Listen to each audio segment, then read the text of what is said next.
귀하고 복된 날 수요 예배로 영광을 올리는 여러분의 신앙과 믿음 속에 하나님의 풍성한 은혜와 성령의 역사가 함께 하시기를 축복합니다. 말씀의 제목 같이 나눕니다. 대홍수의 시작. 대홍수의 시작. 아멘. 구약의 수많은 사건 가운데 우리는 노아 홍수 사건을 기억합니다. 그것이 우리에게 주시는 영적인 의미들을 다시 한번 되짚어 보면서 우리의 믿음을 점검하고 주님의 기뻐하시는 복을 담는 은혜와 축복의 그릇이 되길 바랍니다. 노아 홍수를 생각하면 많은 궁금증과 의구심이 생깁니다. 어떻게 해야 그 물이 온 세상을 잠길 수 있단 말인가 하는 이런 의구심이 생길 수가 있죠. 한 지역만 잠긴다면 이해가 되겠지만 모든 것이 다 잠긴다는 말, 특히 오늘 본문에 보면 가장 천하의 높은 산 꼭대기까지 물이 찼다는 것은 지구상의 그 어떤 곳도 살아남을 수 없을 만한 바로 심판의 의미를 우리가 되짚어 보게 됩니다. 노아가 600세 되던 해에 2월 17일 드디어 홍수가 시작이 됩니다. 성경의 연수와 날짜가 정확히 기록된 것은 역사적 사실을 근거한다는 의미를 한 번 더 내포하고 있습니다. 그래서 홍수는 우리가 생각하는 장마나 폭우 정도의 의미와는 차원이 다르다는 겁니다. 해일이나 쓰나미가 밀려와서 덮치는 정도는 이거는 말도 비교될 수 없는 엄청난 사건이었다는 것을 우리가 오늘 본문을 통해서 봐야 합니다. 아무리 비가 온들 지구 전체를 물로 잠기게 할 수 있을까? 우리는 머리로 아무리 계산해봐도 이건 도대체 말이 안 되는 것 같아요. 지구가 물이 잠글 만큼 물이 쏟아진다는 것을 오늘 본문 안에서 그 답을 찾아낼 수 있는 곳이 한 군데 있는데요. 오늘 11절과 12절을 같이 보겠습니다. 자, 우리 두 절을 같이 봅니다. 시작. 노아가 600세 되던 해 둘째 달 곧 그 달 열일의 날이라. 그날에 큰 기쁨의 샘들이 터지며 하늘의 창문들이 열려 40주야 비가 땅에 쏟아졌더라. 아멘. 우리가 지금까지 노아 홍수 이래에 이와 같은 상황을 오늘날도 경험해 보지 못한 일이 당시에 있었다, 성경은 기록하고 있습니다. 여기서 크게 우리가 두 가지를 주목해 보셔야 되는데요. 하나는 땅에 깊은 샘이 터졌다라고 오늘 본문이 기록되어 있습니다. 바다에서도 산에서도 깊은 샘이 터진 거예요. 우리 흔히 하는 말로 땅 속에 있는 물이 땅 위로 다 올라와 버린 겁니다. 이렇게 해서 물이 이 지면에서도 솟구쳐 올라왔고 하늘 위에서도 그 엄청난 물의 양이 모두 땅으로 쏟아져 내려왔더라. 오늘 이렇게 말씀하고 있습니다.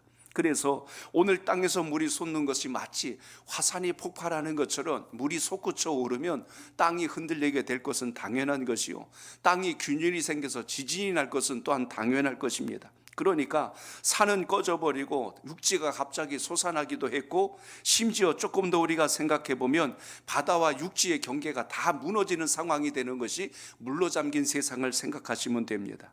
바닷물이 육지를 다 뒤덮어 버렸어요. 땅속에 있는 깊은 물, 바로 지하 땅 속에 있는 그 샘들이 다 터져서 물 위로 올라왔으니 모든 것이 물로 잠겨 버렸어요. 우리가 그런 생각을 할 수가 있습니다. 그럼 도대체 바닷물과 지하수가 함께 뒤섞여 버렸으니 세상이 어떻게 됐을까? 좀 우리 아이들은요, 기발한 생각들 많이 합니다. 그러면서 야, 그런 세상이 됐다면 어떤 정말 사실일까? 의구심을 가져요. 아이들이 제일 많이 묻는 게 하나님이 창조하셨는데 공룡도 만드셨어요? 막 이렇게 질문합니다. 근데 실제적으로 역사적으로 화석을 보면 실존했다는 걸 우리가 다 과학적으로도 이미 증명이 되어 있습니다. 또 동물과 사람이 처음부터 진화로 만들어진 게 아니고 사람은 처음부터 사람대로, 동물은 처음부터 동물대로 지음받았다는 것이 이미 정설로 다 확증이 돼 있어요. 근데 오늘 우리는 이런 걸 자꾸 깨뜨려 보려고 별별의 생각들을 우리가 많이 할 때가 많습니다. 노희천 박사님이 쓴 책 가운데 노아의 방주는 역사적 사실인가, 거기에 나오는 몇 가지 이야기를 좀 발췌하겠습니다. 해발 1700m가 되는 투르키에, 과거엔 터키죠, 그 지역에 큰 반호의 호수가 반 정도 되는 큰 곳이 있었는데 거기에 물이 바닷물로 되어 있는 걸 볼 수가 있고요. 이스라엘에 가면 사해가 있습니다. 바다에서 떨어진 내륙인데 이게 염전이에요. 완전히 거기는 소금물입니다. 전에 성지순례로 갔을 때 그곳에 가서 일부러 좀 맛을 봤는데 진짜 엄청나게 짜고, 그 물이 어떻게 이 내륙 지역에 이런 물이 있을 수 있을까 싶을 만큼 그런 물이 고인 것을 봤습니다. 이란의 우르미아 호수는요, 물의 성분이 염분이 23%나 포함되어 있는 것이 내륙지대에 지금도 존재하고 있습니다. 몽골 지역 분지에 가면 사막에도 사막에서 짠 염분이 그대로 지금도 나오고 있고요. 해발 3,800m나 되는 안데스 산막의 그 넓이가 4,800제곱미터, 어마어마하게 큰 곳입니다. 거기에 티티카카라고 하는 큰 호수가 있는데요, 이 호수의 물도 역시 짠맛이 납니다. 이런 것들을 보면 어떻게 내륙 지역에 염분이 있는 물들이 존재할까? 이걸 지금 과학적으로도 여러 가지로 설명을 해도 지각 변동이 아니고서는 있을 수 없는, 그리고 엄청난 물이 뒤섞이기 전에는 존재할 수 없는 일들이 실존했다는 것을 또 우리의 지질 과학을 통해서도 확증이 된 것을 보게 됩니다. 그러니까 지각 변동과 함께 화산이 터지고 바닷물과 지하수가 뒤엉키는 일이 생겼다는 이야기입니다. 그래서 오늘 창세기 1장 6절에도 보면 하나님께서 이 세상을 지으실 때, 지구라고 하는 우리가 사는 세상을 지으실 때 물로 뒤덮여 있었더라, 궁창이라는 단어가 나옵니다. 물로 원래는 지구가 마치 물속에 들어있는 하나의 암석 덩어리처럼 존재했더라라고 성경은 기록하고 있습니다. 근데 거기 보면 물과 물을 나누었더라라는 말이 나와요.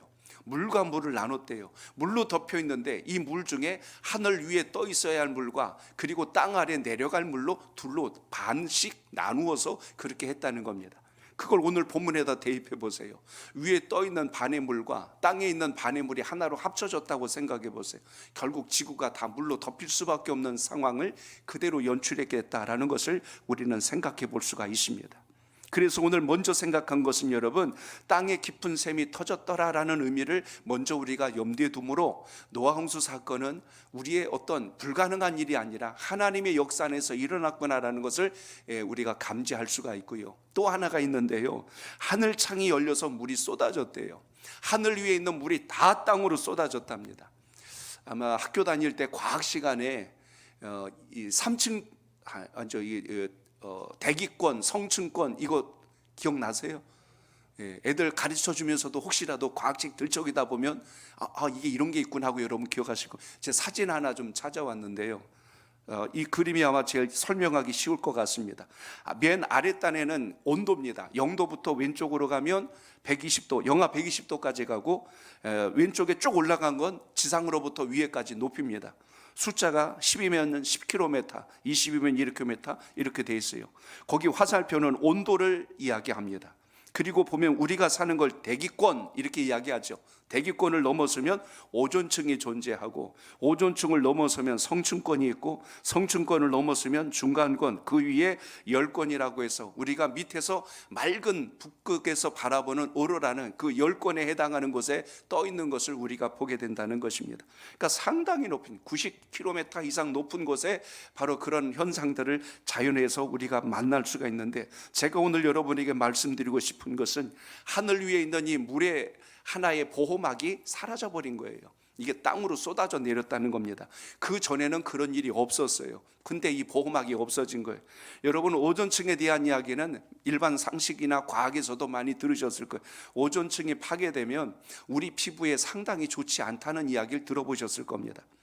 그것이 결국 우리의 피부암을 유발하는, 그리고 우리의 몸과 이 일상생활을 보호해주지, 이게 깨지면은 보호막이 사라진다는 이야기를 들어보셨을 겁니다. 그래서 하나님께서 이 물층을 만드신 이유 중에 하나는요, 외부로부터 들어오는, 지구 밖으로부터 들어오는 유해 광선들을 차단하는 역할을 이 오존층이 우선 해주고 있는 것을 우리가 볼 수가 있습니다. 그래서 살기 좋은 환경, 그리고 모든 좋은 온도로 유지될 수 있는 이런 상황들을 우리가 보셔야 됩니다.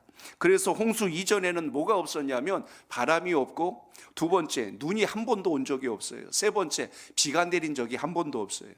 왜냐하면 하늘 위에 물이 그대로 존재했고 땅 밑에 물이 그대로 존재했기 때문에 농사를 짓던 노를 해던 땅에서 나오는 물로 얼마든지 가능해서 굳이 비가 내릴 이유는 하나도 없었습니다. 자, 그런데 지금은 어때요? 남극이 생기고 북극이 생겼어요. 이거 무슨 과학 시간 같은데 저도 이 자료 막 찾느라고 한참 걸렸어요. 근데 이거 생각해 보십시오. 남극과 북극은요, 노하우스 이후에 생긴 거예요. 바람이 생기고 태풍이 일어나고 비가 오는 건 노아 홍수 이후에 생긴 거예요. 그전에는 그런 현상들이 없었다는 이야기입니다. 그게 어디서 증명이 되냐면 창세기 8장 22절 같이 읽어보겠습니다. 8장 시작. 땅이 있을 동안에는 심음과 거둠과 추위와 더위와 여름과 겨울과 낮과 밤이 쉬지 아니하리라. 아멘. 노아 홍수에 일어난 일이에요. 사계절이 생긴 것이고 비, 눈, 바람 뭐 이런 모든 것이 그 이후에 일어났다고 성경은 기록하고 있습니다. 그러니까 우리가 살아가는 모든 환경들이 과학적으로 이미 이것이 증명이 되는 사건을 성경은 이렇게 좀 잘 정리해서 우리에게 놓은 것을 볼 수가 있습니다. 그러니까 노아 홍수에 일어난 일이 뭐예요? 물층이 깨짐으로 인하여 일어난 현상들이 오늘 이렇게 보였다는 것입니다. 그 전에는 하나님께서 모든 온도를 일정하게 유지시켜 주셨고 비가 오지 않아도 우리가 이 땅에서 비옥하게 먹고 살 만큼 모든 걸 넉넉하게 해주셨다는 걸 우리가 발견할 수 있습니다. 노아 홍수 이전의 인물들을 쭉 보세요. 최하 기본이 몇 세죠? 900세 이상 다 살았어요. 근데 언제부터 수명이 단축됩니까?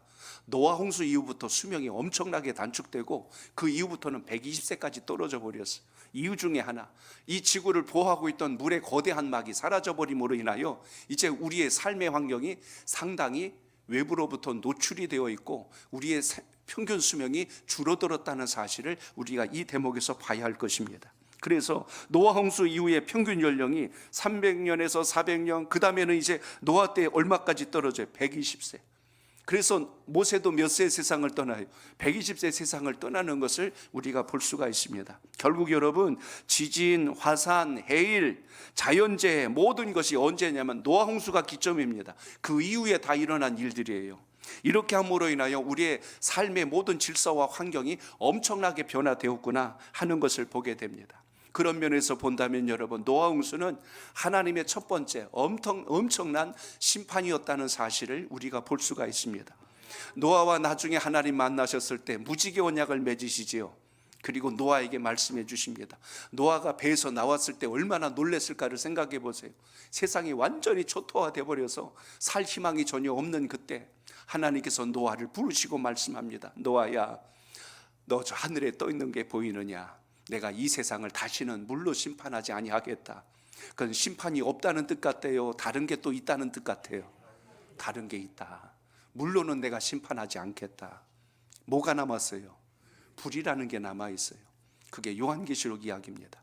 마지막 때는 이제 불심판이 남아있는데 물로는 심판하지 아니하겠다. 그래서 우리가 먼저 여기서 봐야 할 것은, 자 따라합니다. 경고가 끝나고 심판이 시작됩니다. 심판이 시작됩니다. 7장은 여러분, 말씀의 시대는 끝났고 심판의 시대가 시작됐다는 걸 우리에게 보여주는 상징적 내용들로 담겨 있습니다. 노아가 오랫동안 하나님 말씀을 얼마나 많이 전했어요.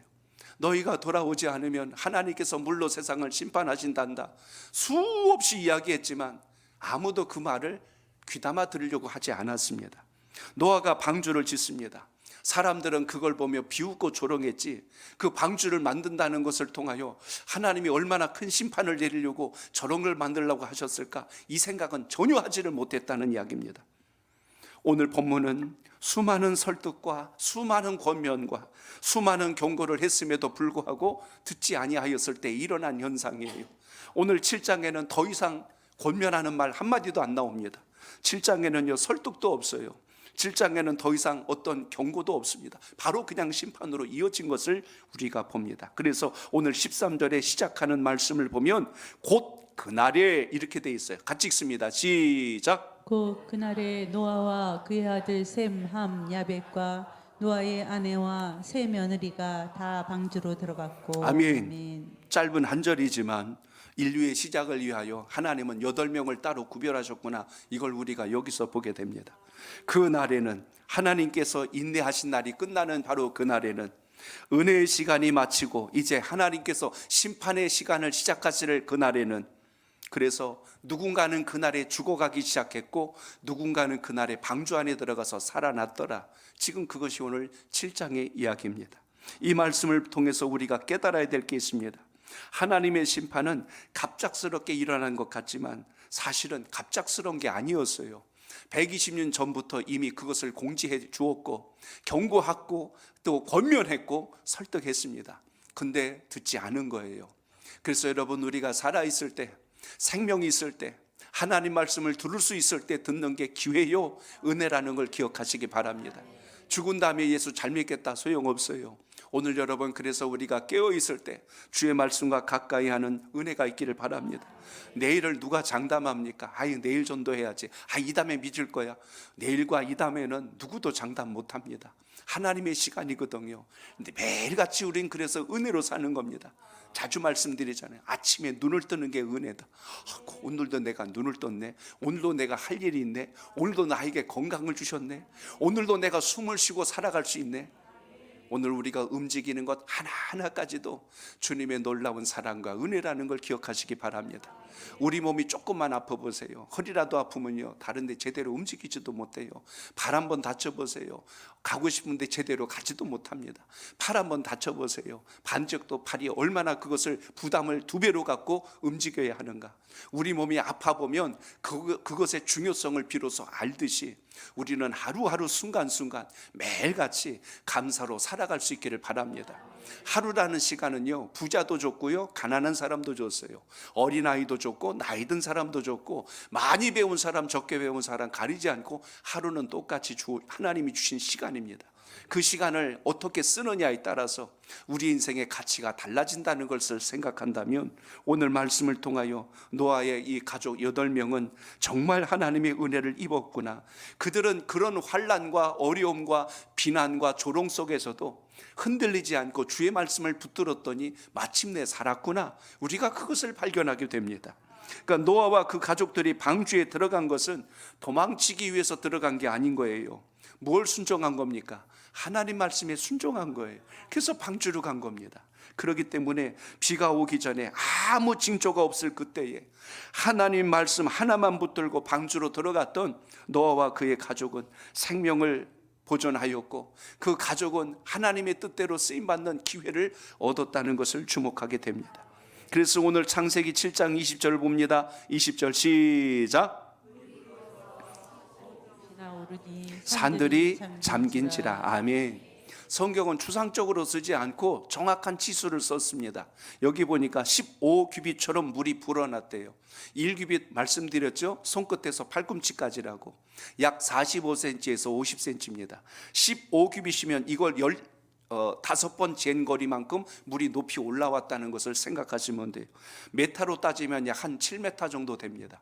사람들 그 밑에 다 잠겨버릴 높이만큼 물이 올라갔다고 보시면 돼요. 40일 동안 하늘창이 다 열려서 물이, 하늘에 있는 물이 다 쏟아져 내렸고, 오존층 사이에 가리고 있던 물막이 사라져버린 거예요. 그리고 땅 밑에 있던 샘이 터져서 지하수가 다 솟구쳐 올라와서 그게 함께 합해졌으니 그 물의 높이가 얼마나 컸을까를 생각해 보십시오. 이제는 하늘 위에 있는 물 보호막, 우리가 흔히 말하는 선글라스가 사라진 거예요. 외부에서 오는 뜨거운 자외선을 차단해 줄 수 있는 보호막이 하나 사라져 버린 겁니다. 자, 여러분 13절로 14절 다시 연결해 봅니다. 14절 시작. 그날에 노아와 그의 아들 셈, 함, 야벳과 노아의 아내와 세 며느리가 다 방주로 들어갔고, 그들과 모든 들짐승이 그 종류대로, 모든 가축이 그 종류대로, 땅에 기는 모든 것이 그 종류대로, 모든 새가 그 종류대로. 아멘. 하나님께서 노아에게 방주를 짓게 하시고 방주 안에 들어가게 하신 후에 이제 그 안에서 일어난 설명들을 지금 자세하게 또 기록하고 있습니다. 노아의 가족만 들어간 게 아니에요. 동물들이 들어갔는데 여기 계속 강조하는 게 뭐냐면 종류대로라는 말이에요. 종류대로. 막 이 동물 저 동물 막 섞여가지고 잡종이 들어간 게 아니고 분류된 종자들로 그 안에 들어갔다고 성경은 기록합니다. 자, 저를 따라합니다. 종류대로 창조하시고 구원하셨습니다. 이게 굉장히 중요한 표현인 겁니다. 반복적으로 쓴 게 뭐냐면 다 구원받았고 모든, 또 하나는 그 종류대로 이렇게 했어요. 그러니까 하나님의 구원은요, 부분적이지 않고 임의대로 하신 게 아니라 하나님의 철저한 계획과 질서에 따라서 구원의 역사가 이루어졌다는 걸 기억하시기 바랍니다. 그러니까 사람도 짐승도 모두 하나님의 명령 아래 있게 된 거예요. 노아가 동물들 쫓아다니면서 잡아가지고 방주에다 넣은 게 아니고 하나님께서 모든 동물들 각 종류대로 그것을 한 쌍씩 해서 탈 수 있도록, 그래서 정결한 짐승들은 7쌍을, 부정한 짐승들은 또 2쌍씩, 그렇게 해서 그것이 다 방주 안으로 들어갈 수 있도록 이렇게 역사한 것을 보게 됩니다. 자, 모두 방주 안에 들어갔어요. 구원은 그래서 사람의 능력이 아니고 전적인 하나님의 주권적 역사라는 걸 기억하시기 바랍니다. 우리가 예수님 믿고 구원받은 건 내가 노력하거나 기분이나 감정 따라 한 게 아니고 하나님께서 우리에게 이와 같이 역사해 주셨다는 것을 잊지 않길 바랍니다. 그래서 신앙은 중간지대가 없는 거예요. 방주 안이나 방주 밖이지 양쪽에다 한 다리씩 걸쳐놓고 어디로 갈까요? 그거 없어요. 그러니까 우리가 예수님 믿고 지금 주님에 속한다는 것이 얼마나 큰 은혜인가를 기억할 수 있길 바랍니다. 세상은 딱 둘 중 하나예요. 방주 아니냐, 방주 밖이냐. 신앙은 그래서 회색지대가 없는 겁니다. 예스 아니면 노예예요. 천국 아니면 지옥입니다. 중간이 없어요. 캐톨릭에서는 연옥이라고 해서 중간지대를 이야기해요. 그래서 남아있는 사람들이 기도하고 연보하면 거기서 다시 천국으로 옮겨간다고 그런 교리를 가르치는데 성경은 그렇게 말한 것도 없습니다. 연옥 없어요. 천국 아니면 지옥입니다. 구원과 멸망은 분명히 갈려지는 것이지 사이끼리 있는 것이 아니지요. 하나님께서 지금 동물들을 데려오실 때 어떻게 했다고 그래요? 종류대로. 여러분, 하나님은 어떤 종을 바꾸지 않으셨어요. 근데 이상하게 하나님이 창조하신 이 원리를 자꾸 우리의 죄성으로 인하여 깨트리려고 할 때가 많습니다. 우리는 학문 중에 과학을 통해서 진화를 배웠어요. 아메바가 막 변해서 고등생물이 되고 그게 육지로 올라와서 진화가 되어갖고 뭐가 됐고 그래서 원숭이가 진화가 되어서 사람이 되었다고. 근데 성경 보세요. 성경은 진화라는 말이 한 군데도 없어요. 그냥 종류대로예요. 동물은 처음부터 동물이었고 사람은 처음부터 사람이고 원숭이는 처음부터 원숭이였고 사람은 처음부터 사람이었다고 가르치지 않습니까? 15절로 16절 2절 봅니다. 시작. 무릇 생명의 기운이 있는 육체가 둘씩 노아에게 나와 방주로 들어갔으니 들어간 것들은 모두 암수라. 하나님이 그에게 명하신 대로 들어가며 여호와께서 그를 들여보내고 문을 닫으시니라. 아멘. 여기서 여러분 분명히 기억하세요. 모든 것에 누구를? 암수를 이라고 했어요. 암컷과 수컷. 하나님이 사람을 지으실 때도 남자와 여자 이렇게 분명히 성을 구별해 놓으신 것이 하나님의 질서의 원칙인데 하나님이 지어놓으신 것을 인간은 자꾸 뒤집고 바꾸려고 그래요. 창조의 원리를 깨려고 한다는 것입니다. 그래서 막 호모가 생기고 레즈비언이 생기고 게이가 생기고 하나님이 주신 거룩한 성적 개념을 완전히 혼란스럽게 만들어서 제3의 성을 만들어내려고 하는 것이 인간의 죄성이라는 것을 우리는 부인할 수가 없습니다. 오늘 말씀을 통하여 분명히 기억하셔야 돼요. 혹시라도 궁금증이 생길 수 있습니다. 아니 그러면 방주 안에 있는 동안 여기 보니까 150일 동안 방주 안에 있었다고 하는데 혹시라도 병에 걸려갖고 죽으면 어떻게 할까? 그런 생각 안 해보셨어요? 똥 문제는 제가 지난번 해결해 드렸죠. 모두가 동면에 들어가고 잠을 들어서 먹지 않아도 시간을 버틸 수 있도록 그 시간을 벌어준 것을 생각하면 가능하겠구나 우리가 연상될 수가 있습니다. 그런데 오늘 여기 보면 150일 동안 어떻게 이 동물들을 보호하셨을까? 하나님께서 이 동물들이 병들지 않도록 죽지 않도록 지키시고 보존해 주시는 특별한 은총이 있었구나라는 것을 기억하시기 바랍니다. 그래서 16절에 보면 하나님께서 명하신 대로 라고 기록되어 있어요. 종족대로 보존해 주셨고 그들이 나중에 다시 번식할 수 있도록 하나님께서 은혜를 입혀주셨다는 사실을 여러분 기억하시기 바랍니다. 그래서 여러분 우리가 여기서 봐야 될 게 그거예요. 환경이 우리를 행복하게 만드는 것이 아니라 하나님께서 함께 하시고 인도하실 때 그때가 가장 우리가 복되다는 것을 여러분 기억하시기 바랍니다. 그러니까 고난이 있어도 환난이 있어도 역경이 있어도 하나님이 여러분을 붙들고 가는 한 결코 우리는 이 세상에서 죽지 않아요. 망하지 않아요. 근데 하나님 없이 우리가 모든 다른 걸 얻으려고 하니까 인생이 행복해지지가 않습니다. 우린 흔히 그래요. 행복의 기준이 뭐냐? 어떤 사람은 소유라고 이야기합니다. 그런데 성경적 개념은 누구랑 동행하느냐를 말씀해 주고 있습니다. 동행하지 않고 많은 것을 누렸다고 해서 그걸 행복이라고 성경은 말하지 않습니다. 아무리 많은 것을 소유했을지라도 그것이 우리 인생을 복되게 할 수 없는 것은 이 세상의 모든 것은 변질되고 바뀌어지고 달라질 수 있기 때문에 그래요. 예를 들어 볼게요. 여러분이 금으로 밟는 집에서 산다고 생각해 보세요. 밖에 있는 사람들은 되게 부러울 겁니다. 근데 아주 원수같이 미운 사람이랑 그 집에서 같이 살라고 그랬어요. 행복할 것 같아요? 행복할 것 같아요? 못 살 거예요. 아이고, 난 저 인간이 이 집에 있는 한 나는 못 살 것 같아. 아무리 금을 발라놔도요, 거기에 막 그냥 뭐 금금이 잔뜩 쌓여 있어도 미운 사람과 한 공간에 있으면 못 살아요. 반대로 이야기합니다. 제일 좋은 사람과 쓰러져가는 단칸방에 살아도 그 좋은 사람이 옆에 있으면 행복합니다. 뭐든지 견디고 이길 수 있어요. 물론 여러분 돈 있으면 더 좋지요. 근데 그런 것 좀 없어도 사랑하는 사람과 믿을 수 있는 사람과 같이 있으면 이겨나갈 수가 있어요. 노아가 그걸 보여주지 않습니까? 방주 안에서 8 식구만 있어도 이들이 그 안에서 불행하다고 한마디도 안 했어요. 그 힘든 시간을 이겨내는 이유는 노아가 하나님과 뭐 했더라? 동행하였더라. 오늘 여러분 인생의 행복의 기준을 잘 생각해 보시기 바랍니다. 내가 무엇과 동행하고 있는가? 그것이 나에게 행복의 이유가 될 수 있는가? 이걸 점검하지 않으면 우린 자꾸 세상에서 바라는 것들을 바라보며 살아갈 때가 많습니다.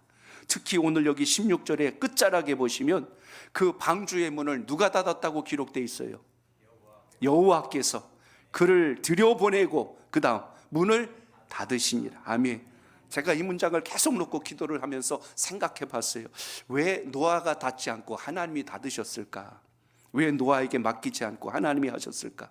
거기엔 2가지 중요한 사실이 있어요. 하나는 구원의 확실성이라고 우리는 표현하는데요, 하나님께서 우리의 구원의 마지막 문을 닫으시는 분이란 걸 기억하시기 바랍니다. 그러니까 하나님의 심판을 인간이 개입할 수가 없는 거예요. 과거에 아브라함이 조카 롯을 살리기 위해서 중보기도 5번 이상 한 건 성경에 나와 있어요. 기한을 미뤄준 건 맞습니다. 그런데 심판 자체를 없게 하진 못했지요. 왜냐하면 하나님의 영역이거든요. 여기서 우리가 중요한 사실을 봅니다. 문이 닫히기 전까지는 누구든지 들어갈 수 있었어요. 근데 하나님이 닫는 순간 누구도 그 안에는 더 이상 들어갈 수가 없었습니다. 문득 그 생각을 하니, 혹시 노아가 문을 열고 닫았다면 어떤 일이 생겼을까? 노아가 으쌰 하고 문 닫았는데 밖에서 아이고, 나 좀 들어가게 문 좀 열어주세요. 노아가 열어줬을까 안 열어줬을까? 열어주죠. 아이고, 같은 사람이 와가지고 문을 두드리는데 어떻게 매몰차게, 아니 내가 120년 동안 얘기할 때는 귓구멍으로도 처먹지도 않더니 인제 와서 그래, 그런 말 안 할 거예요. 아이고 빨리 들어오세요. 아마 그러면 언제까지 올까? 다 올 때까지 열었다 닫았다 열었다 닫았다 아마 끝도 없었을 거예요. 근데 여러분, 그 문을 누가 닫으셔요? 하나님이 닫으시는 거예요. 그러니까 여러분, 구원의 문은 사람이 열고 닫는 게 아니고 하나님께서 하신다는 것을 여러분 기억하시기 바랍니다. 오늘 닫은 문은 우리에게 2가지 의미를 줍니다. 방주 안에 있는 자에게는 완전한 보호를 하나님이 하셨다는 뜻이 되고, 방주 밖에 있는 사람들은 더 이상 되돌릴 수 없는 심판을 받았다는 의미와 같다는 것입니다. 혼인잔치집에 10 신부가 있다가 5은 안에 혼인잔치에 참석하고 나중에 기름 구하고 달려왔는데 이미 문이 닫혀서 들어가지 못하는 것과 똑같은 것을 우리가 보게 됩니다. 그렇기 때문에 여러분, 주님께서 닫기 전에, 주님께서 구원의 문을 닫기 전에 오늘 우리가 마지막까지 힘을 다하여 구령의 열정을 가지고 전하는 일은 할 수 있어도 하나님의 그 마지막 심판의 때를 우리가 함부로 할 수 없다는 걸 기억하시며, 우리는 오늘도 최선을 다하여 믿음의 자리에 서시길 축복합니다. 따라합니다. 심판은 반드시 있습니다. 자, 17절로 18절 읽어봅니다. 시작. 홍수가 땅에 40일 동안 계속된지라 물이 많아져 방주가 땅에서 떠올랐고, 물이 더 많아져 땅에 넘침에 방주가 물 위에 떠다녔으며. 아멘. 심판은 반드시 있다는 사실을 오늘 말씀에서 기억하시기 바랍니다. 물이 어떻게 됐대요? 차올랐다 그랬어요. 점점점 늘어났다고 말씀이 기록합니다. 심판은 이처럼 점진적으로 멈추지 않고 진행돼 가고 있음을 보게 됩니다. 조금씩 올라왔는데 물이 올라오다 보니 나중에 그 거대한 방주가 어떻게 됐대요? 물에서 또 올랐더라. 첫 번째는 또 올랐고요, 2번째는 어떻게 됐냐면 거기 보니까 그렇게 말씀합니다. 물 위를 또 다녔다 그랬어요. 처음엔 떠 있었고 그 다음에는 움직이기 시작했더라, 이렇게 돼 있습니다. 그러니까 하나님의 심판이 혼란 속에서 하나님께서 지금 이것을 움직여 가시고 있다는 사실을 우리가 봅니다. 전에 방주 만들 때 두 가지가 없다고 그랬죠. 노도 없었고 뒤에 무슨 스크류가 달린 것도 아니고 돛도 없었어요. 그러니까 이 배는 이제 하나님이 움직이시는 대로만 가지 사람이 움직일 수 있는 배는 아닌 거죠. 이렇게 지금 움직이기 시작합니다. 그래서 17절, 18절, 19절을 연속해 보면요, 18절에서 물이 많아져 방주가 떴고, 18절에 보니까 물이 더 많아져서 방주가 또 다녔고, 19절에 보니까 물이 땅에 더욱 넘치매, 이제는 더 넘쳤어요. 그거보다 더 위로 올라갔더니 나중에 이 물이 어디까지 가냐면 천하의 높은 산이 다 잠겨버릴 정도로 물이 엄청나게 높아졌으니 도대체 그 아래 살아있어야 할 생명이 얼마나 있었을까를 생각해 보시기 바랍니다. 짧은 세 절이지만 성경은 이 땅의 모든 것을 물로 덮었더라고 말씀하고 있습니다. 그러므로 우리 인간이 의지하고 있는 모든 것이 이 세상에서 사라져버렸다는 의미를 여기서 보셔야 합니다.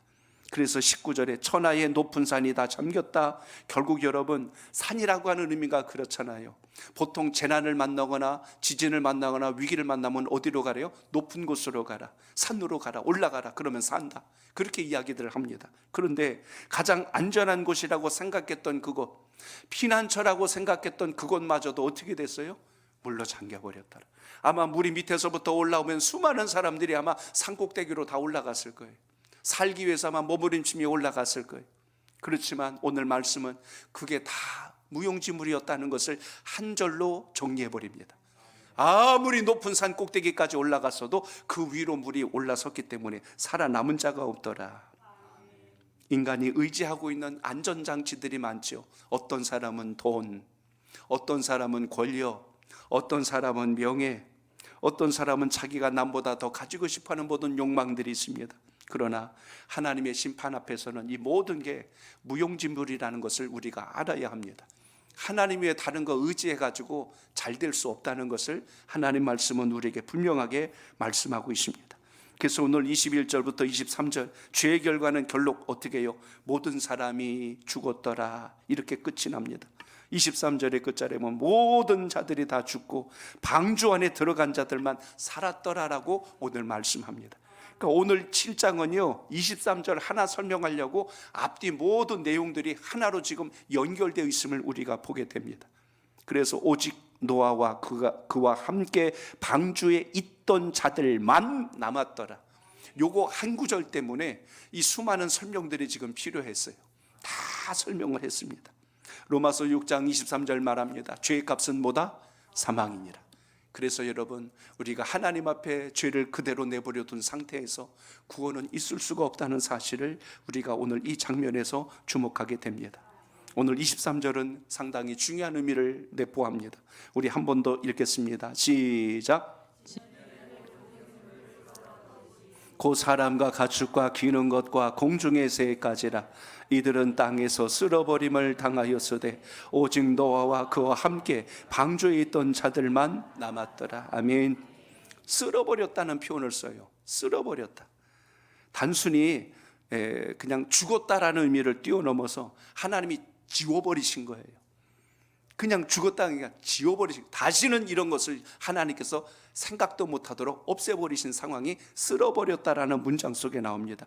근데 더 놀라운 단어는요, 오직이라고 하는 단어예요. 오직, 유일하게 노아와 그의 가족 함께한 자들은 방주 안에 그대로 있더라. 오늘 여러분, 구원의 놀라운 은총이 여러분과 함께 할 수 있길 바랍니다.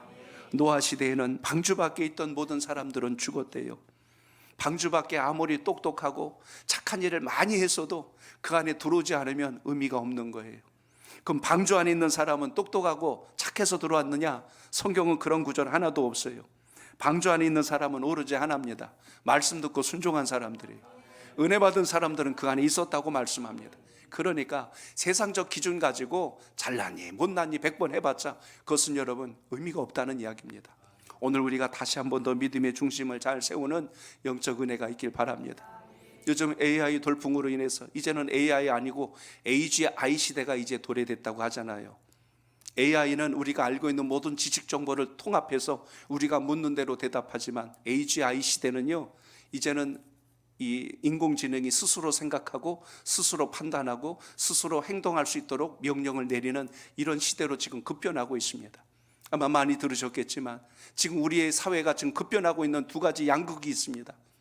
생산직에 있는 분들이 이제 일자리를 잃어가는 시대가 됐고, 고위직에 있는 사람들이 일자리를 잃어가는 시대가 됐어요. 너무 또 의사, 변호사, 검사 할 것 없이 모든 것에 주도할 수 있는 위치에 있는 사람들이 이제는 AI를 못 따라가요. 왜냐하면 우리는 학습하고 공부한 것 가지고 박사학위 따갖고 그게 최고라고 이야기하는데, AI는요 인류가 시작되면서 지금까지 있는 모든 기억을 다 가지고 있는 거예요. 그래서 앞으로는 의학도 과학도 모든 것도 엄청나게 빨라진다는 걸 인지할 수 있어야 합니다. 우리 아이들이 너무 좋아할 것 같아요. 이제 애들 보고 의대 가라 할 필요 없어요. 이제 진짜입니다. 이거 그냥 제가 우스갯소리를 하는 게 아니고 현실이 됐어요. 기계가 이제는 더 잘하고 재판도 변호도 이제는 AI가 더 잘하는 시대가, 우리가 사는 시대가 이제 그렇게 도래합니다.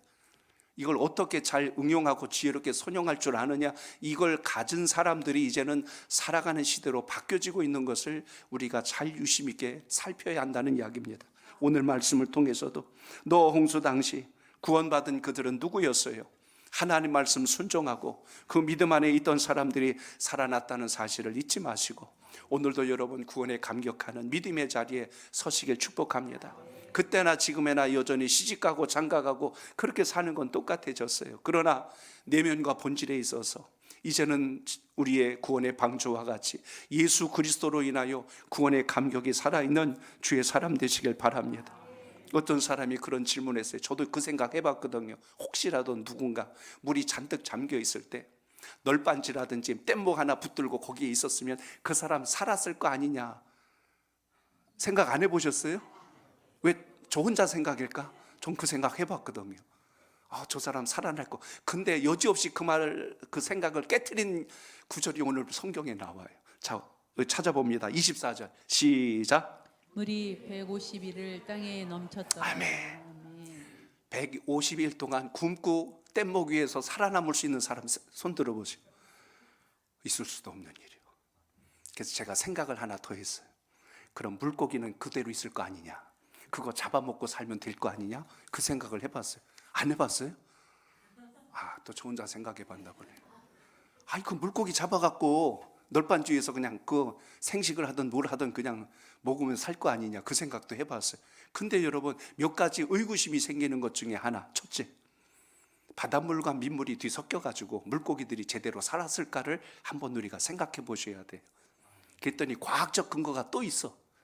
물도 여러분 온도가 다른 거 아세요?